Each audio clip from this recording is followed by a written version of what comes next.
எடுக்கிற ஒவ்வொரு ஃப்ரேமும் நீங்கள் ரசித்து வச்சு தான் இருக்கணும், மற்றவனை இம்ப்ரெஸ் பண்ணுறதா இருக்கக்கூடாது. ஃபோட்டோகிராஃபிக்கு மட்டும்தான் காலத்தை ஃப்ரீஸ் பண்ணுற ஒரு குவாலிட்டி இருக்குது. So make it count, live the moment. நான் என்பது யாரோ பெருந்திரளினிலே, நான் என்பதை வீசி எழுந்தேனே.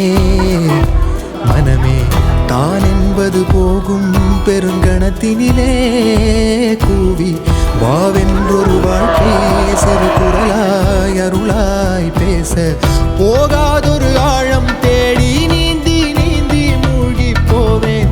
வாழாதொரு வாழ்வை தீண்டி தெளிவில் பூப்பேன். காணாதொரு வெளிச்சத்தில் என்னை நானே